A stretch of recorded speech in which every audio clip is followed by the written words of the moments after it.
There's one point I must make in connection with this morning, and that is that Confucius never had a computer.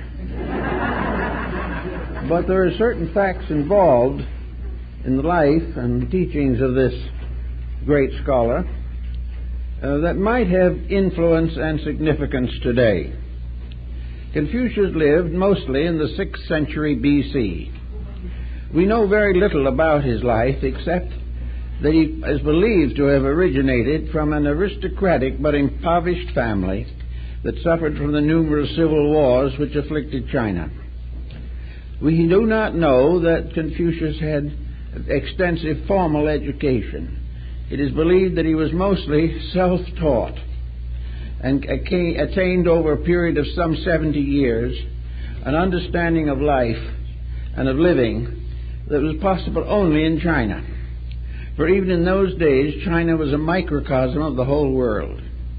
China's problems and difficulties and complications were miniatures of all others that preceded and followed them. And so that Confucius had an adequate opportunity to understand the basic motivations of human life. As a result of his personal achievements, he was finally elevated to the estate of China's greatest scholar and was deified as the ancient teacher of all the Chinese philosophies and histories. In the course of time, there have been many revivals of Confucianism. These revivals began almost immediately after the death of the great sage. It is said that Confucius died of a broken heart. We are not sure of this, of course, but it is possible, because he said on one occasion that no prince of China would accept him as a counselor. This was something that caused Confucius to realize very definitely that leadership in temporal and martial affairs usually blunted the mind to those permanent values upon which survival of society depends. In recent years, when China made the great leap into the future, a leap that failed miserably, it was attempting to destroy the influence of Confucius in the life of modern China. It was a dismal disappointment to all concerned, and now by almost complete agreement, the new Chinese government recognizes the contributions of Confucius not only in philosophy, but in politics, in government, and in international relationships. So from this background of his various achievements and a study of his various canons and the various works with which he has been attributed, at least, we learn something about his ideas of life. Confucius, as a Chinese, had a very simple and definite belief, namely that the human being must develop his own resources, that the problem of surrounding the individual with comforts and conveniences and gradually reducing his own interest in self-improvement is fatal to society. Well, we begin to see a little of this fatality floating around at the present time. The individual who lives to do as little as he can and depend upon conveniences for most of the necessities of his life becomes indolent in his own nature, indifferent to his own real needs, and contributes little or nothing to the advancement of his society. This was so basically Confucian that I think we can use some examples out of our own historical background to point up some of the conditions he refers to. The 20th century has been so far the great century of conveniences. The individual has gradually leaned more and more heavily upon society and has leaned very little on his own backbone. Today, we are completely dominated by the comforts which are produced by a decadent society. We are completely dominated by the definite and inevitable desire to be free of all responsibility. We want to do as we please, when we please. And the idea of cooperation for a common good has become as dim now as it was in China 2,600 years ago. The same attitudes prevailed, the same problems were faced, and the human being always succumbed to the advantage of innovation and convenience. So in the Confucian Code, we could start, for example, with the result of labor-saving devices. Now, most of these devices are essentially good, but nearly always they are destroyed by cupidity or arrogance or extravagance. They are no longer permitted to function as they might have for the general convenience of society. Near the turn of the century, we got the first great convenience, and that is the automobile. Now, no one will say that the automobile basically is bad. And we know that Henry Ford's original Model T, which was a very inexpensive form of locomotion, did open a large world of possibilities. It gave the society an opportunity to have adequate means of navigation on the land surface of the earth. But what happened from the time of the Model T of Henry Ford to the Rolls-Royce of today, a $160,000 car? There's a great interval of waste, extravagance, a great interval of unnecessary responsibility, an impoverishment of natural resources, and an increasing disdain for the proper use of energy and time. That the Ford car and those that came afterwards did help was certain, but the individual societies into which they came forth abused them until they have become a problem for all of us. A problem of freeways so blocked that it's almost impossible to travel them. In the recent earthquake in Mexico, it was impossible to get the fire department and the ambulances through the car pressure and confusion.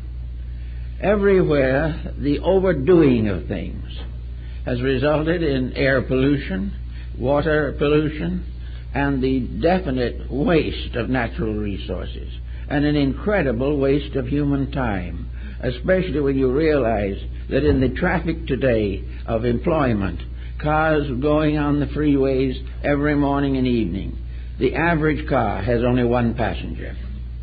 Now, Confucius would have said, if you must do it, get together and do it together. Otherwise it is a complete waste and loss. Why do we not do it together? Well, one reason may be that one group wants it 10 minutes earlier than the other. One wants to go 4 blocks in one direction, the other 1 block in another direction.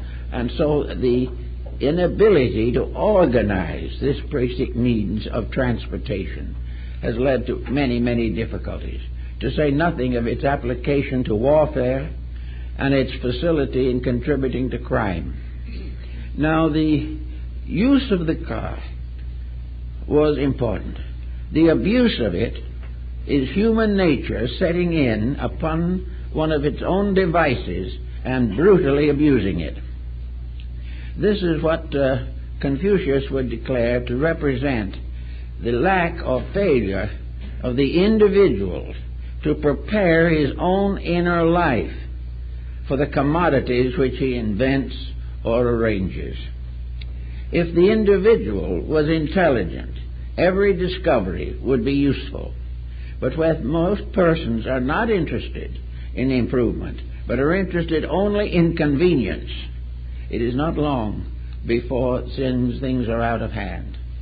And it is also pathetic to realize that humanity is willing to spend a large part of its financial resource on convenience rather than on need, necessity, or practical usage. So Confucius did not have a computer, but he realized in his own day one simple point: the superior man when anything is added to him, will use it wisely. The inferior man will take every commodity and become dissipated about it. He will forget values, he will think only of personal comforts, and he is perfectly willing to wreck the future for the fulfillment of his present desires and appetites. Confucius said this isn't good, and the 2,600 years since Confucius hasn't made it any better. We are still in the same problem, that the individual has the ingeniousness to invent, but not the character necessary to use what he invents. The Chinese themselves invented gunpowder, and they used it for funerals and weddings. Well, that's a comparatively harmless usage.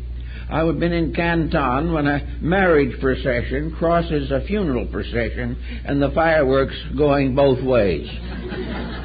In other words, the fireworks are cheering up the individuals who are getting married and are supposed to give them a moment of great excitement, and the funerals are to rest in peace the memories of the deceased. But these fireworks soon became cannon by hollowing out logs and putting them on the backs of elephants. And these were actually used by Genghis Khan. Later, we got all over the elephants. We didn't need those any longer. But we kept right on with the gunpowder, which ended the age of chivalry, defeated practically every peaceful hope of humanity, and is today a constant danger to security and peace, and is being used by various insurgent groups to damage property and destroy life. So something that was innocent at its beginning, that maybe a few farmers also used to blow roots out of their fields so they could plant them, gradually in the hands of ignorant selfishness has become a menace to the survival of humanity. Not too long after all this happened, we had another great invention, the aeroplane.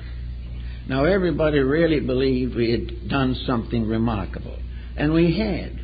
It was a tremendous invention with great potential and great possibility, but we settled down slowly to ruining it, to do with it exactly what we could do to get our own way in things. To get all kinds of controls. The use of the airplane in war hardly needs to be mentioned. It has become a carrier of bombs instead of people. Little by little, the airplane has become a great problem to society. The noise is becoming deafening. The corruption of the manufacturers and the mechanics is a constant cause of anxiety. And everything related to it is now done to death. Those who have it need it for some occasions. In Australia, the physician in the outback can get to his patient in his little airplane. There are all kinds of good uses for that. But little by little, it has become a great factor on the big board on Wall Street, and little by little, it has been turned into a vast source of profit. This is a complete misuse of the original intention, and it has resulted in many changes in society and social relationships that are not good. But we just couldn't get along with something that was a help and a convenience until it became a desperate and difficult situation, as attested by the recent terrible disasters in the air. We have not been willing to use things wisely. When the farmer in Rome found the box of gold in his field, he wrote a letter to the emperor and said, "What shall I do with it?" And the emperor said, "Use it." The man said, he wrote again, he said, "I don't know how to use it." The emperor replied, "Then abuse it." And this is exactly what has happened all the way along the line. And this was happening in the day of Confucius. And he began to recognize that the individual was building around himself such a defense against labor, a defense against integrities, a defense against the practical, that he is gradually undermining his own survival in the cause of immediate luxury or success. Now, had we got the plain thing settled a little bit before the movies came along, and they were to change the history of the world. We were to be on the verge of the greatest educational medium humanity has ever known. We were told that we were going to change the whole history of the race, that we have developed something that could be of the greatest value and the greatest importance to the unfoldment of knowledge, to the expanding of human horizons, and a means by which wisdom and understanding could be brought directly into the theater or into human life. I think we hardly need to dilate on this as to what really happened. A comparatively simple and inexpensive medium, which was really a kind of home industry for a long time, gradually bludgeoned into something that is so terrific that no one can stand the weight of the tremendous power this thing has to destroy peace of mind, represent the basis of international understandings, and destroy the interest of the individual in doing thinking for himself. Most of all, it was to sit all the time watching something instead of trying to perfect or unfold the nature with which we have been endowed. Well, the motion picture got into many difficulties, especially after the Hayes office was broken up. But it finally came to television to really bring the whole thing directly to us. Here was another great invention that was to bring marvelous wealth of insights and understanding to humanity. And we all know what happened. That for the most part, it has gradually been exploited into nothing but a visual form of entertainment and a waste of time. So all these great inventions are similar to the story of Muhammad, who on one occasion said of a great discovery that had been made, that the mountain had given birth to a mouse. The things that we thought were going to do great and wonderful things were no good because we abused them. They could have been wonderful, but just we wouldn't let them be wonderful.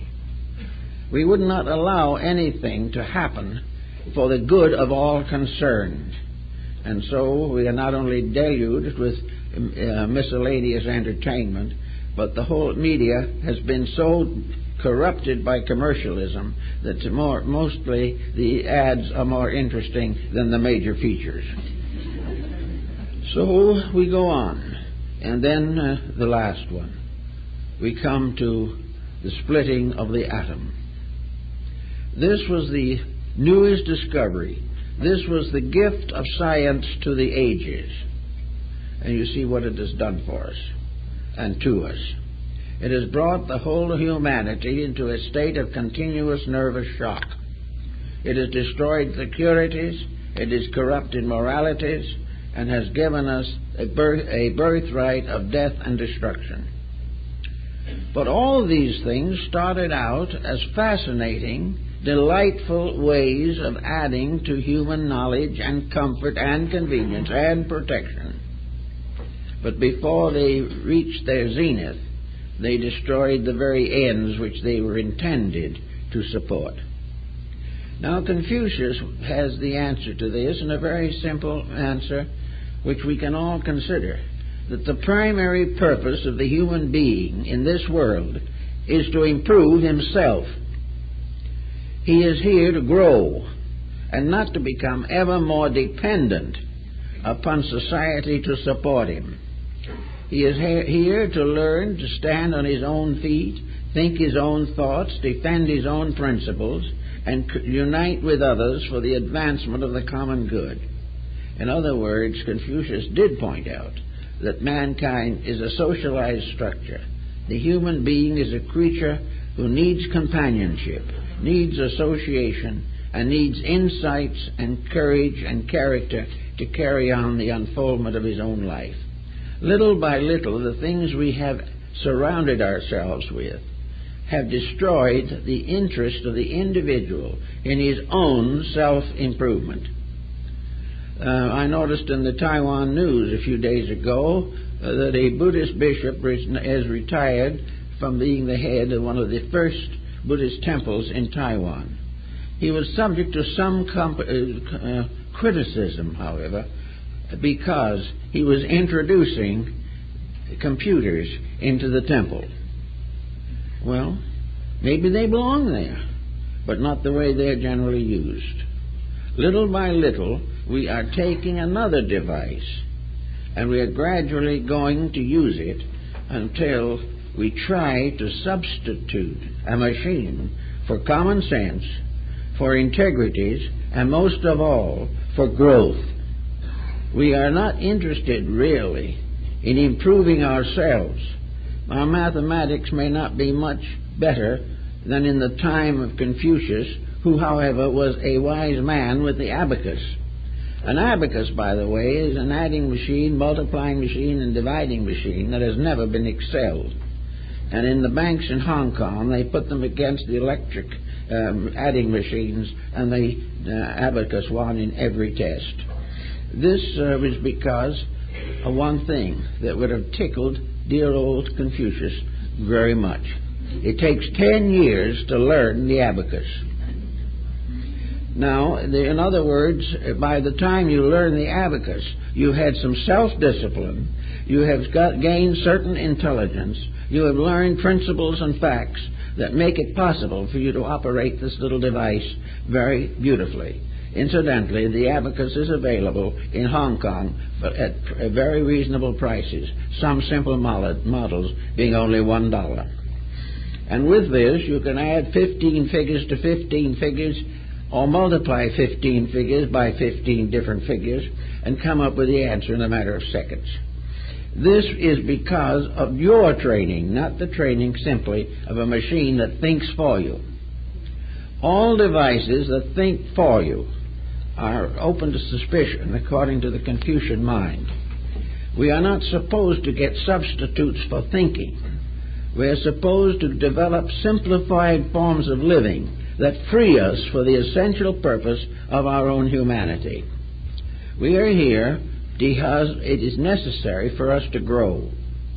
And when we block this growth with every convenient and commodity you can think of, and finally complicate it with alcohol and narcotics, our purpose here is completely frustrated. The individual passes from the cradle to the grave as a complete loss to himself and a loss to society. There seems to be no reason at the present moment. Now, Confucius was also a bit of a philosopher in his own way. He was a great defender of ethics. He believed that the ethical system was the most important of all. He was also, strangely enough, not a religious man in the obvious sense of the word. He venerated his ancestors, which was a Chinese custom. But most of all, his religion consisted in the development of character.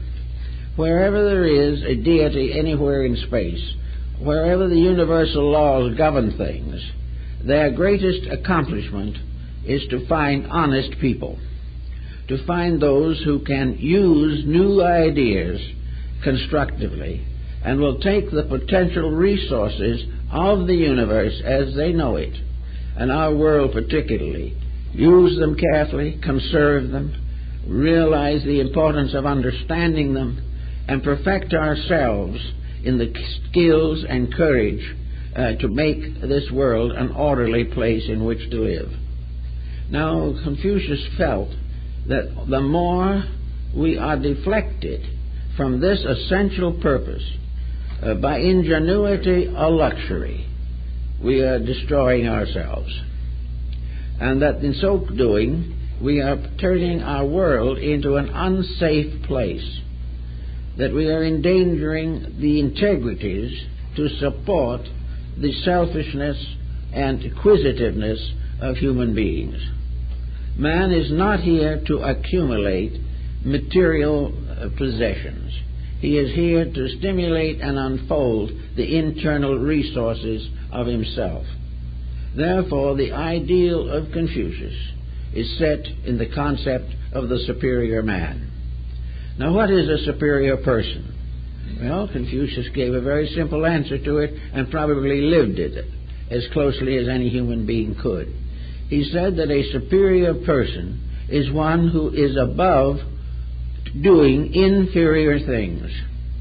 In other words, a superior person will not compromise integrities, will not lower himself to abuses of privileges, and will not allow himself to develop habits that are detrimental to his own life or to the community in which he lives. The superior person is one who is above inferior actions. Now, inferior actions all root in one ethical concept. Nearly always inferiority is an effort of that which is unworthy to achieve what it does not deserve, or it is the effort to create unworthiness as the norm and demanded of all human beings. Instead of rising to the higher, the individual tries to drag his society down to his own level. In doing so, he is no longer a superior person. Confucius also pointed out that the superior person finds it important and valuable to simplify his life. A complicated life is a wasted life in most cases. Unless these complications are extraordinary dedications, complication is merely a waste of energy, a waste of time, and a loss of the opportunities, privileges of human existence. So Confucius believed in being simple on the outside and thoughtful on the inside. He believed that the individual's primary need in life was to so simplify his conduct and his possessions that he had time enough to grow, and that growth was improvement, and growth was the acceptance of learning of some kind that was valuable. Now, Confucius recognized two forms of learning, secular and that which is superior to the secular. He recognized the fact that some learning must be used to give us a livelihood in this world. He was fully aware of the need of the apprenticeship system. He knew that young people had to be educated to carry on the problems of daily living, and by gradually involving a skill or a proficiency in the curriculum, they were prepared to face the vicissitudes of physical confusion. But Confucius said there was another level also on this particular problem, and that is the preparation that education must bestow to prepare the individual to correct the inferiorities and infirmities of his own nature. Half of education helps to make him a living and a profession or a trade. The other half of education must be dedicated to the release of the highest possible powers within the individual. Even in his day, Confucius realized that the examinations of the classics held in China, in Peking and Xi'an, that these examinations were more or less intellectual. They indicated familiarity with the classics, an understanding of the rules and proprieties of daily living, and things of this nature. But Confucius found them deficient in a great many points of importance. In other words, Confucius believed that an education must include the development of an internal strength and an acceptance of responsibility for conduct. The individual who does something must be able to stand the consequences of his own action. If he decides to commit a crime, he must be willing to face the punishment. If he is not able to integrate his own personality, he will live below the level of the superior man. The superior man in the Confucian conduct is so simplified within himself that there is no place in his life for grudges, no place for antagonisms and intolerances, no place for orthodox fanaticisms, no place for any negative action, anger, hate, fear. These are the attributes of an inferior person, because an inferior person does not understand why these negative situations are in existence or necessary. and he doesn't realize that they are necessary only because he has created them. So the Confucian must become what we might say a gentleman.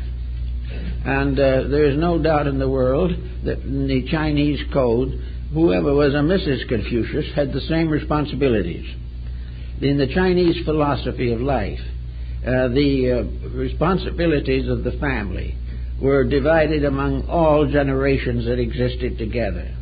He did not consider the fact that the head of the family had to have a dogmatic or critical or cruel code of conduct, because he was one of the first to point out that whatever we do to others should be the same that we would have them do to us. One of the 40 different religions and philosophies that stated the golden rule was Confucianism. Confucius said, never do to anyone else what you would not have them do to you. Now, this brings together a whole group of factors. Supposing we are cheated, supposing we are deceived, supposing we get into all these difficulties. Well, I think Confucius would first say, why are you in these troubles? What was the ignorance in yourself that got you into them in the first place? Did you do something that was unwise? If you are unwise in something that you did, why are you unwise? Well, probably because education, environmental circumstances of living did not give you the wisdom to handle the situation more skillfully. All difficult experiences are tests of growth in which the individual finds ways of improving his own conduct. If nothing else is possible, then the individual has to face the payment of the debt which he has contracted. He must meet it with firmness and courage and kindness and gentleness. He must in every way possible avoid collision of opinions. He may feel that his opinion is better than somebody else's. But if it is truly better, all constructive opinion must have solutional factors. In other words, when we criticize something, we should know what to do in its place, how to correct it, or how to solve whatever the problem may be. Therefore, he summarized it all in the thought, a very simple thought, that when you tear down, you must have something to put in its place that is better. Just to go raving down the countryside or through your own home, tearing things down with no remedy, is not a symptom of a superior person.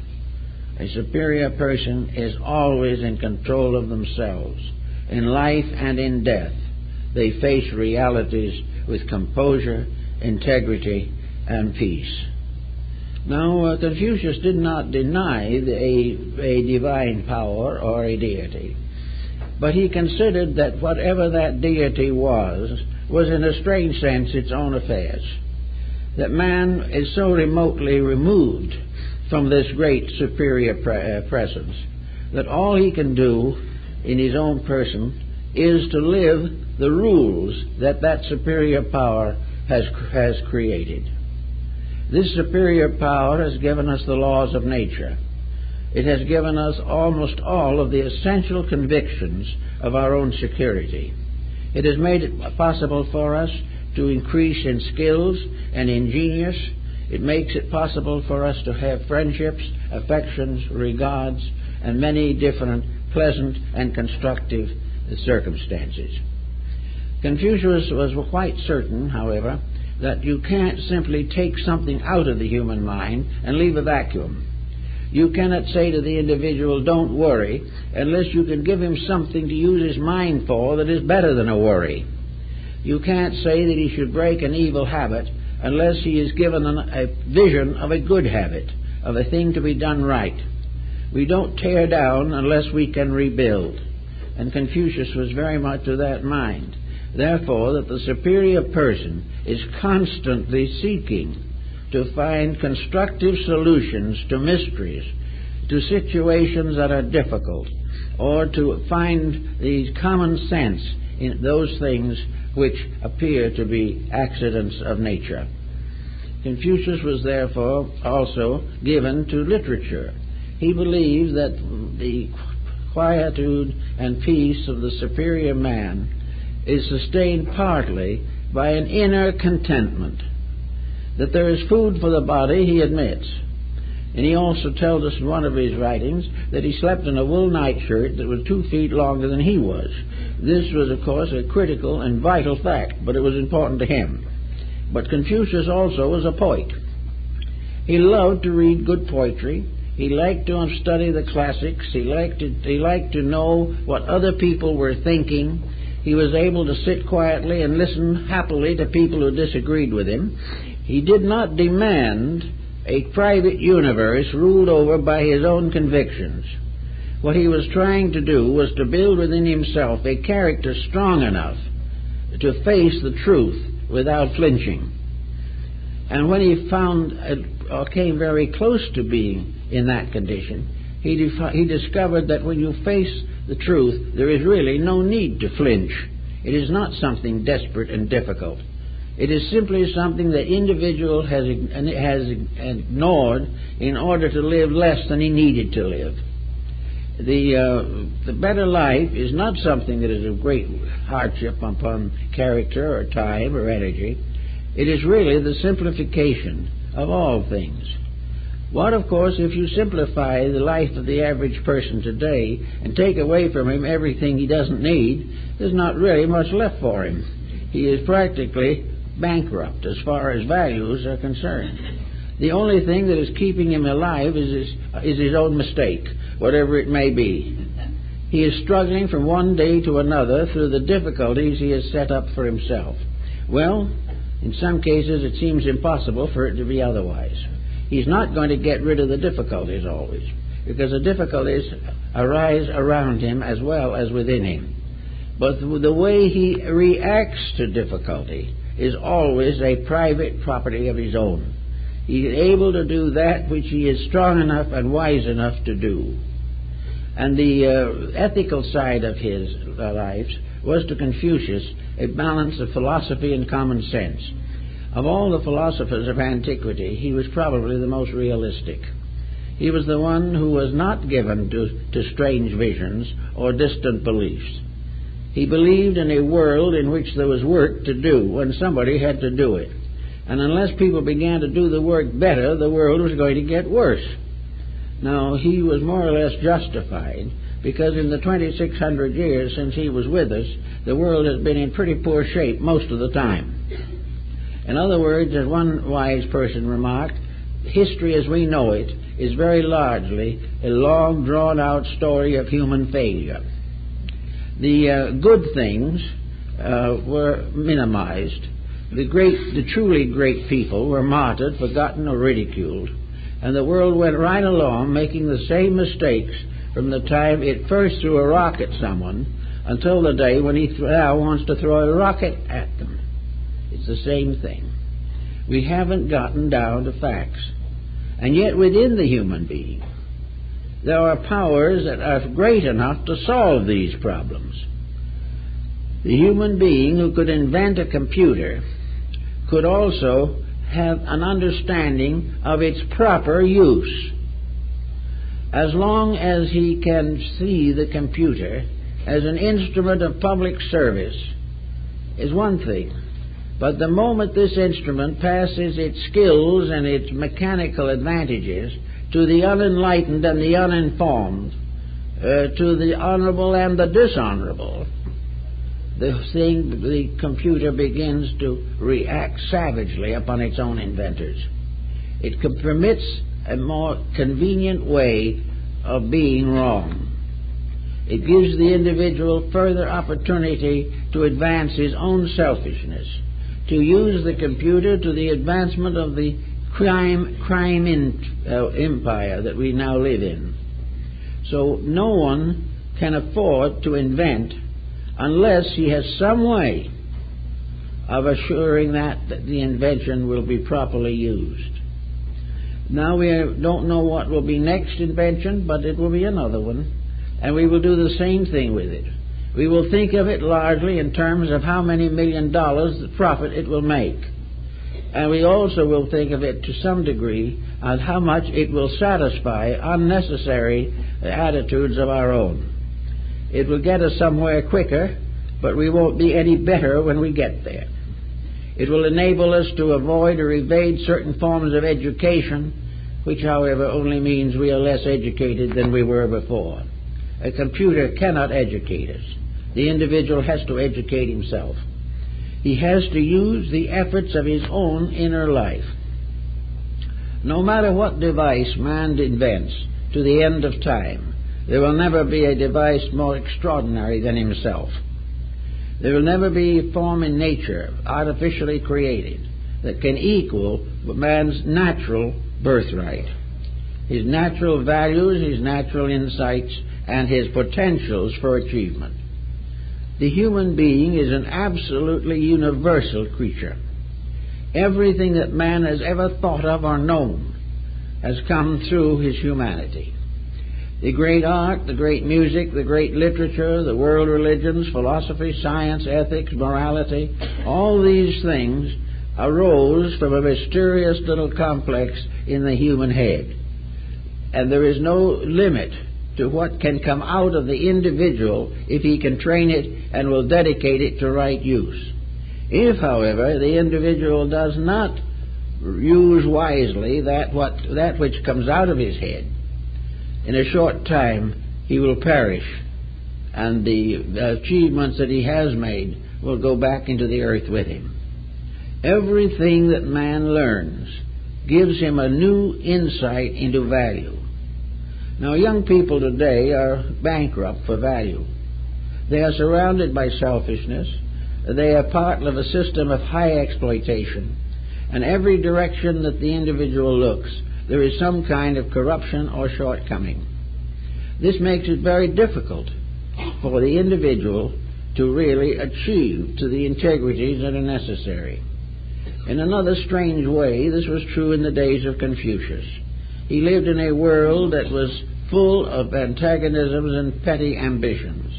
China was not a country or a nation at that time. It was a mass of little feudal principalities ruled over by despots and tyrants who loved to take over their neighbor's property and murder anyone who tried to interfere. It was a time of war, strife, sedition, corruption. Yet with it all, it produced two great persons who were contemporaries, Lao Tzu and Confucius. There's a story that they met, but this may be apocryphal. We're not absolutely sure about it. Confucius admitted that he could never understand the strange, vague spirits that moved in the clouds behind Lao Tzu. To him, Lao Tzu was a mystery, unsolvable. On the other hand, Lao Tzu, facing Confucius, found in him a level of insights or understandings which were incapable of gaining the insight that Lao Tzu himself believed to be necessary. In the end, Lao Tzu is pictured with riding on a water buffalo off into the Gobi Desert because there was nobody that wanted what he had. And the last words of Confucius were, "I have failed." So this is what happened 25 centuries ago. And this is the thing that happens today when anyone tries to break through this armament that has been developed around a success syndrome, a belief that what we are doing is so magnificent, so wonderful, and so remarkable that if we perish doing it, it's all worthwhile. This is a little kind of sad to think about, but it is definitely there. At one time, Plato also wanted to reform the Athenian state. He had the background as family that he could be an archon or an elder of Athens.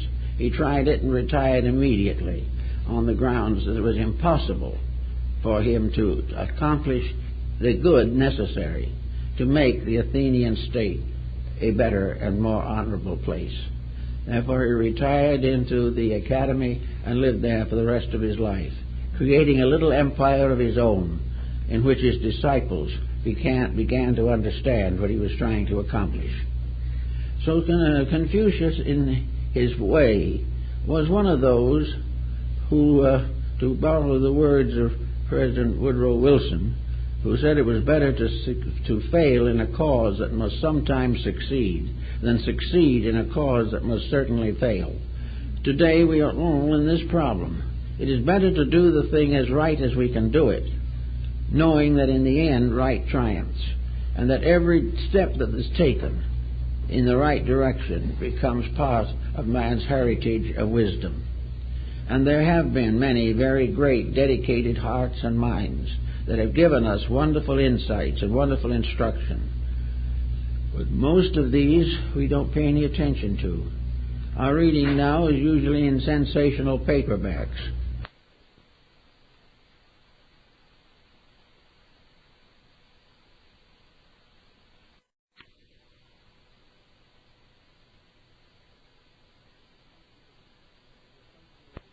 It is punctuated here and there by a new idea. Some of those ideas are good and some only complicate the situation. But anyway, the human being quietly has to recognize that none of these things need to move him. He does not need to be wrong because being wrong is fashionable. He doesn't need to remain ignorant because wisdom looks like a responsibility. He does not need to neglect his inner life in the desperate effort to become physically opulent and successful. How we got the way we have is difficult to imagine because the truth of the thing is so obvious. And of course the simple answer to the whole business is that success for most persons has to end at the grave. All the things we have piled up here we simply leave to our relatives or our descendants to haggle over. We cannot take with us anything except, if something, what we have achieved internally. We are supposed by nature to leave this world a little wiser and a little better than when we came in. If this is a failure, if we do not know more on our deathbed than we did in the cradle, then we have failed. And that is the problem. In fact, it's worse, because when we were children, we only knew or were only ignorant, simple ignorance. Whereas as we get older, to follow the Confucian adage, we come to the time when we know not, and know not that we know not. Instead of being simply ignorant, we become compoundly ignorant. That is, we have reached the point where we not only do not know the truth, but have accepted so many things that are untrue that it's almost impossible to extricate our mind from the dilemma. So actually, the problem of making something out of life is not as difficult, dangerous, or terrible as we might think. It is simply a matter of building internal value. Now, at the beginning, it will probably be a bit sketchy. We're not going to start in by being stupendously enlightened. But we are going to gradually begin to recognize, as Buddha did, that the first step is difficult. But if you take it wisely, it justifies all the other steps. The first step is the difficult one, because it means that we step from a condition of compound ignorance to the beginning of a search for wisdom. In the first step, we may fall on our face. Quite possible, because we don't know where we're going. But first step is dedication. It is a determination to be better. It tells us firmly that we are not living our own potential. The first step is to realize that there is something better inside of us than we have ever permitted to come out on the outside. That there is more inside of us than we'll ever find on the outside. And that the treasures of the inner life have an endurance, whereas the treasures of the outer life, if they are physical, will be taxed to death, and if they are not physical and taxable, we must leave them at the grave. So all these different problems brought out the concept that Confucius had of what might be termed a good average person. His superior man was not something that walks around on high boots and lords it over others. His superior man is not one that is loaded down with credentials. His superior man is not one who is too good to mingle with anyone else. His superior man is simply an individual who has found his own center and is going to try to live according to it. And in so doing, he has also solved the problem of his relationships with other people. The superior person is not one who lords it over others. He is the most humble and simple of all people, because he has a depth of values which enable him to understand the mistakes of everyone except himself. Though his own mistakes he has to struggle through, but these mistakes of others he can philosophize upon with considerable ability and with constructive results. Confucius, not having had a computer to work with, we now find what is happening. It used to be that we taught children the 3 R's: reading, writing, and arithmetic. In those days we spelled arithmetic with an R. These simple facts were very awesome when you started out. The multiplication table looked desperate at first, but it gradually took common shape, and first you know we were able to add up grocery bills with comparative convenience. Little by little, education taught us things. It taught us to learn certain things. And education in contact with other people brought out certain points that were valuable. But now, if we allow computerization to do our thinking for us, to enable us to solve all the problems of higher mathematics, for instance, because we know nothing about them ourselves, but the computer can give us the answers, we are going to have a new kind of ignorance. An ignorance based upon the misbelief that a mechanical device can think and has proper moral integrities.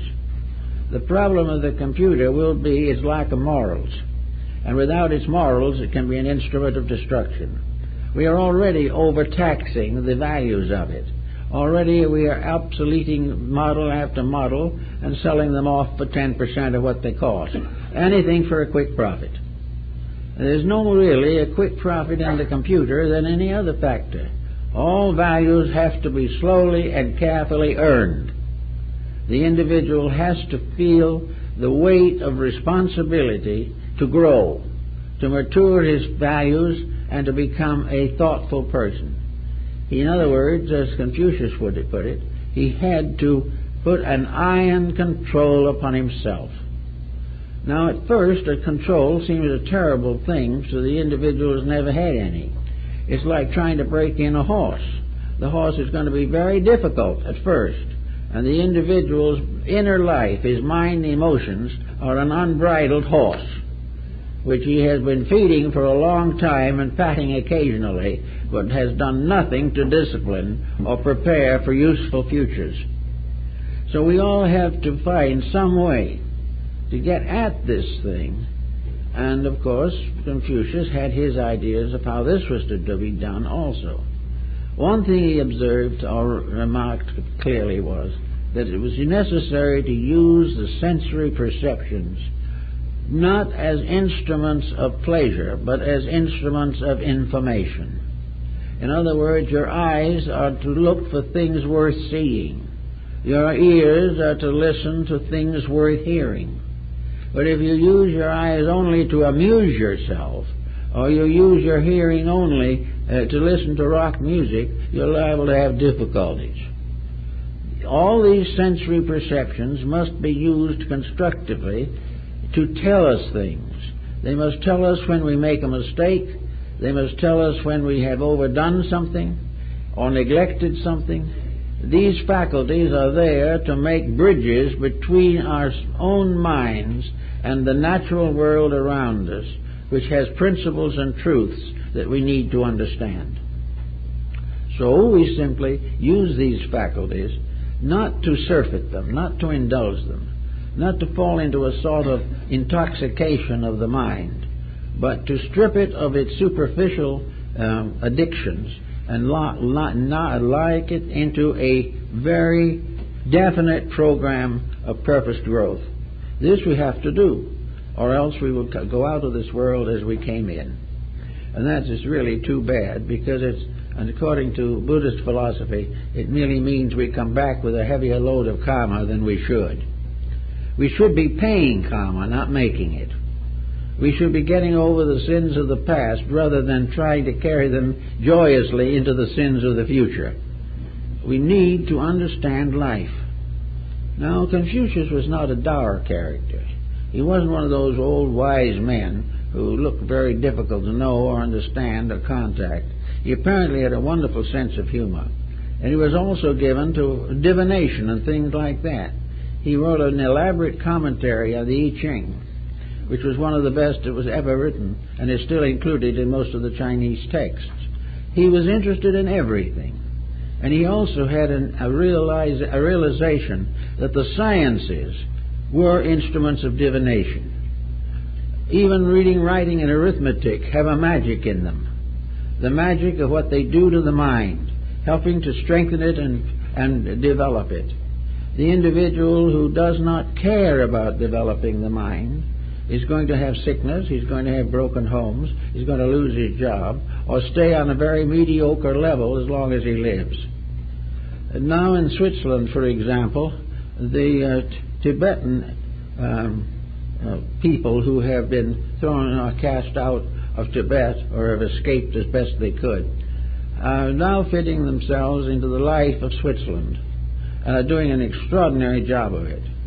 The young Tibetan children are now attending Swiss schools, and according to records published recently, most of those Tibetan children, although they came from another land and have had to learn a language, most of those children are at the head of their classes at this time. Why? Because their ancestry taught them that to learn is a privilege. Their background warned them of the importance of developing disciplines and strengths and to adjust to realities and to prepare to live in a constructive manner in a strange world far from the one they've left behind. It was simply a matter of these young people having brought from Tibet with them an integrity which has not yet been destroyed, an integrity which makes a reason for what they're doing. They are grateful for the chance of learning. Most of our people have a tendency to resent the responsibilities of learning. To them it is a bondage, and many of them feel that is justified because the type of learning they're getting is not what they want. Well, there are two sides to that coin. One is that they're probably right in many of their conclusions. They're not getting the education that they should get. But on the other hand, they are getting an education such as it is, much of which they need, regardless of its ineffectiveness. To reject the education we have does not mean that they have found a better one, and there's where the problem is. It means simply that they renounce education per se. They just walk out of school and become dropouts. If some of them are geniuses, they will win anyway, because you can't stop the mind that has already begun to think. But for most cases, they have damaged themselves. Whereas if they'd had at least a good grammar school and high school education, they would have trained the mind into some kind of discipline, if it was only memory. They have put some responsibility upon their own thinking. They've had to give up a few foolish notions in a desperate effort to make an education support them. This is something. It is not perfect, it is not right, but it is what we have. But these same young people who have gone through this kind of discipline are ready for other discipline, and they can do what most wise people have found, namely that education really begins after you have graduated from school. Until then, you are limited by traditional superstitions, for the mores that you cannot do much about. Confucius, therefore, gave us the model of what he calls the right kind of person. This right kind of person is a homebody. The world begins in the human home. And according to Confucius, all of the relationships of life expand from family. The home is the one little island of integrities that can be established with some success by persons who are simply dedicated to kindness or understanding. The home becomes the basis of all knowledge. The home is made up sometimes of 3 or 4 generations, but all of these have their common understandings. Each one has its proprieties and its properties. The heads of the family will not badger the younger ones simply because they have authority, and the younger ones will not badger their elders because they do not like to be badgered in their turn. Everything is upon proper dignities. Every courtesy of life should be in the home. Confucius was bitterly opposed to the idea of behaving yourself in public and doing what you please in private. He didn't consider that a very good way of life. But upon the basis of the home comes the training of the children, and the child's mind is set by the time it is 8 or 10 years old. By that time, children divide into 2 groups. One group composed of those who want to get out of the home as quick as possible and do not care what happens to them, and the others who have been inspired to improve their lives and either to emulate the virtues of their ancestry or else stand firm against the vices of those around them. So the child becomes the basis of the empire. The neglect of the child is the most desperate evil in the world, according to Confucius. He said that where we do not give the children the proper background, we are crippling the adult. The ruts we set in the mind by our own attitudes and the false opinions which are set there in very early life are almost impossible to eradicate. They are gullies and valleys and cliffs and precipices in the mental structure which become a detriment to all constructive thinking. So, and after the beginning of it, so says Confucius, the family has also a worship. A worship is a kind of respect. To Confucius, veneration is respect, and it has to be earned.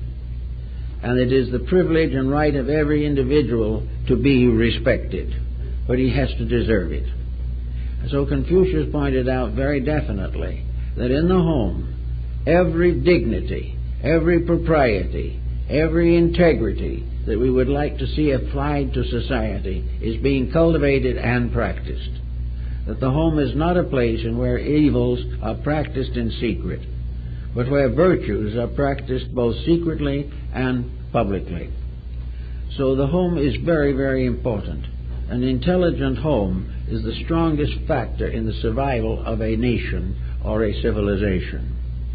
After the strength and value of the home comes the next level, and that is the recognition that we are all here to have certain relationships with society around us, that the home has to expand.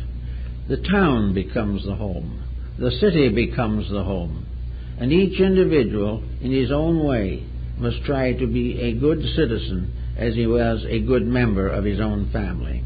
All units of culture are families, and all families are made up of persons who live in respectful relationship with others.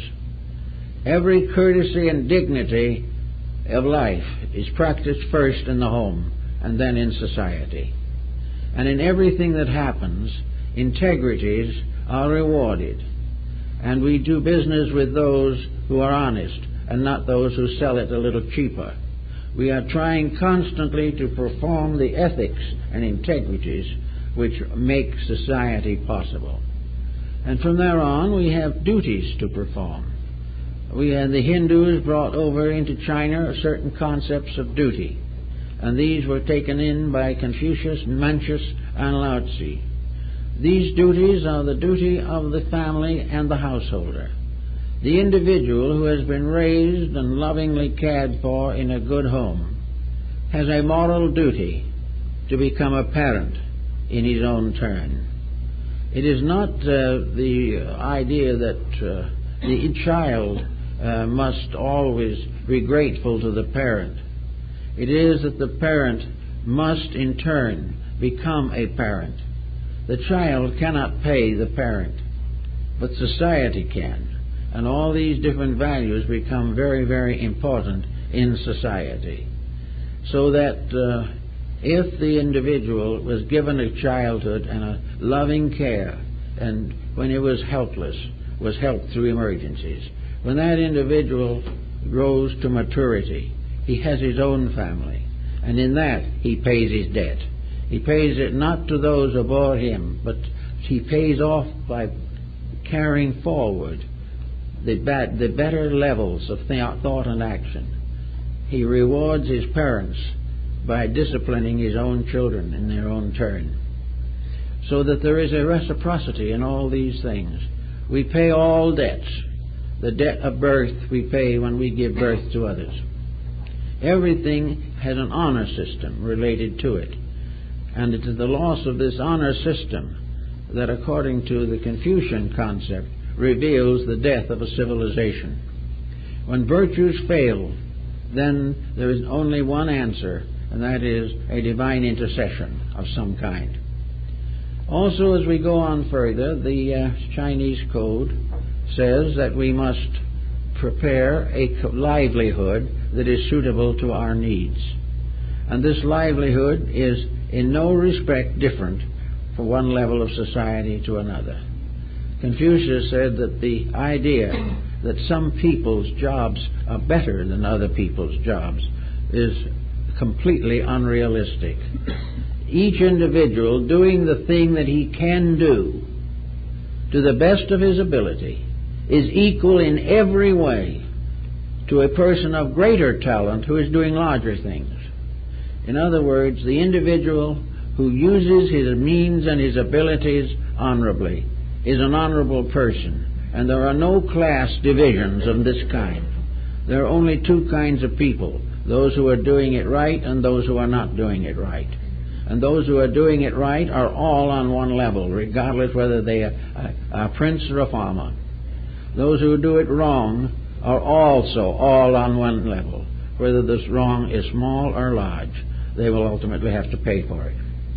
So Confucius was completely socialistic and democratic in his thinking. He did not feel that the mandarinate, or whatever was its equivalent in those days, the gentry, was privileged to consider itself a better kind of being. There is only one kind of betterment, and that's self-improvement. The individual who knows more and serves better and gives with a greater joy to the needs of others, that is the superior person. And all who are doing the best they can are superior and have the same values, the same recognitions, and the same rewards. The idea that some honest work is better than another is untrue. Very often that which is not particularly pleasant is the most important work of all, and those who give themselves to it earn a great destiny. After they went on a little further, then does come the question as to what to believe. Well, how are we going to judge or believe the world around us, or what we might term the world within us? Confucius, of course, joined with many of the other ancient peoples of the world in a kind of ancestor worship. Now, we consider this completely unreasonable and worthless, perhaps because most people have ancestors they don't feel like worshiping, which is not unusual in these times especially. But ancestor worship in China and in many other countries is living up to something, not down to it. The individual regards his parents as a kind of superior virtue. If they've gone forth into the other life, they then become symbols of a continuing devotion, which is not interfered with by death. The parent becomes an image, the parental image of integrity. Now, the moral effect of this is quite interesting and has more values than perhaps we would first believe. A Chinese person who commits an evil action, either treason or bribery, robbery, violence, or anything of that kind, is not really just destroying his own character. He is humiliating his ancestors. He has failed them. They have given him a good life and he has ruined it. They have given him the potential of great achievement and he has betrayed them. And from somewhere on the other side of life, these ancestors are sad. They are broken-hearted to know that one of their descendants has committed evil. So that this becomes, in a sense, a strange persuasion against it, if you believe that your ancestors can know about it. Now, the other side of the coin is also just as difficult. If you have committed an evil act, this disgrace goes on to your children. Your whole family line is deformed. It is betrayed. The children have to accept the fact that their parents were not virtuous, that they were the progeny of an inferior code of life. So the child is humiliated unto the 9th or 10th generation by the crime of this one person. And the ancestors are humiliated back to the beginning of that family. Well, with this moral suasion behind a people who believe in it, you can see why it might have quite an effect upon the integrities of life. It certainly makes the person a little slow to feel that he is disgracing all who have gone before and all who are to come, in addition to disgracing his present family and all those who understand what has happened. So that ultimately the human being who does a wrong deed is disgracing the entire human family. He has done something unworthy of the tremendous ponderance of value which has been bestowed upon him by nature. He is not fulfilling the rules of rightness, and therefore it is a repentance. And the Chinese philosophy is very complex on this situation. Atonement is very difficult. Once an evil has been done, the family honor is lost. This is something we don't think about very much. We don't care. Maybe it's superstition. Who knows? But a superstition that makes people honest is perhaps a good substitute for a wisdom that they do not possess. It helps to fill a vacuum with an area of material factors the average person understands. He knows his family, and he knows families of other people, and he has heard of the sorrows that have been caused in this type of thing, and therefore he is more thoughtful. The Japanese have a similar practice. Once a year they welcome their deceased ancestors back into the world of the living. They go to the riversides or streams or to the ocean side, and with little lanterns to escort their invisible ancestors to their home. When they get to the home, a special seat is placed for the ancestors at the banquet for the occasion. Nobody can see them, but everybody feels that they are there as a presence, so that the invisible ancestor has certain requirements. He must understand what has happened to the family since the last meeting. A year ago he was there, and everything was going fairly well, but this time grandmother is sick. This is a very serious factor, and may be something to be given very special consideration, because the ancestors deceased are very, very much there in spirit, if not in flesh. Also, the condition of the family. Has there been arguments between family members? Is there something that is inharmony in the family? Well, if there is inharmony in the family, there's been an unwritten law that it must be arbitrated before the ancestors get there, because the ancestors must be made happy by knowing that their children and their husbands and their wives and all the family are living according to good principles. If this is not true, it is a serious disgrace. One other thing, which perhaps has a little more vital significance, is that all ancestors are very unhappy if a family is in debt. That is bad. If people have put off paying their bills, this is a heartbreak for the invisible relatives. Everyone at that time must have become solvent. There are cases known in which families have sold family treasures for ridiculously low figures in order that they could pay bills before that important day. But the parents must, who come visibly, or maybe some of them are still alive, there must be the respect that the family is out of debt. Well, we'd say these are all superstitions, but some superstitions do lead to constructive results. And for lack of them, and for the lack of anything better, a society can fall apart. So in the Confucian way also, the problem of government is very, very interesting. The Chinese emperors in the olden days had the annual ceremony of the Temple of Heaven. On that day, the emperor took off all of his royal regalia and put on the white cloth of a peasant. And he walked on a road that was covered with sand brought in from the desert of Gobi. And he made the pilgrimage with nothing but a knotted staff along the way of life until he came to the Temple of Heaven. Here, in the presence of the gods and of his ancestors and the tablets of the constellations, the emperor addressed heaven, and he said something to this effect, that I am the representative of heaven. I have been entrusted to take care of heaven, but I have not been worthy. I have not done the things that kept my people happy. I have not been always fair in my judgments. But if there be trouble, if there be wrong, if there be anything that is not right, let the punishment descend upon me and me alone, for I am the leader of the people. And if they are wrong, it is because I have failed them. Now, this is thought on politics. It's a thought that might have interest long after poor old Confucius went to his ancestors. Namely, that leadership has a strange kind of karma. The leader is responsible for the security of those he leads.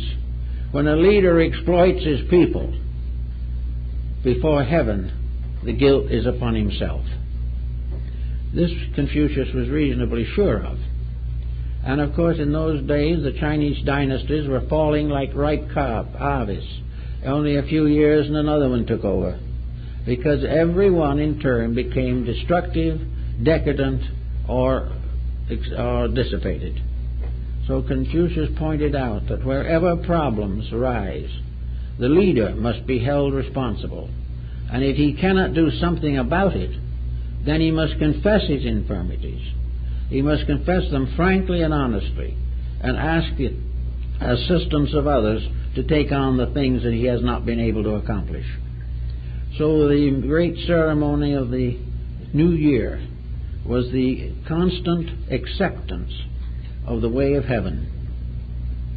So in Confucius, the whole thing sums up in the one great thing: the ways of men, and these ways may or may not be good, but the way of heaven is inevitable. The way of heaven is that which most needs attention. To know the way of heaven is the end of all learning. This is the quest of all scholarship. The end of the way of life is in this: that we should know the way of heaven is far more important than that we should split an atom. We have all kinds of learnings and researches and scientific corporations and groups exploring this and exploring that. But the one thing that we must explore, if we are to survive, is the way of heaven. We must find out what universal law requires, and we must keep that which we discover, regardless of any consequence to ourselves personally. And if we think we have discovered it, and are supporting something that is not true, and we find that it is not true, then it is our need to recognize this and continue our search for the way of heaven. Shang-Chi, the celestial emperor, is the source of all good. It is the universal principle of life. It is that which is alone qualified to lead. and all things must follow that leadership. Now this law, the way of heaven, is a way of peace, of happiness, of securities, of kindness and compassion. The imperial power is compassionate. It is not something forever punishing. It is more anxious to reward. It does not punish anything, but things that break the rules punish themselves, because they lose their harmonious relationship with life. The moment we break our trust with life, we come into infirmity. And this was what old Confucius taught, and I don't think right now, at least, we're going to be able to get the answer to this out of a computer. We're going to have to get it not out of instruments, but out of the living instrument in ourselves, the integrity which alone will enable us to do those things which are necessary to the survival of our people. Well, I guess that's all for today.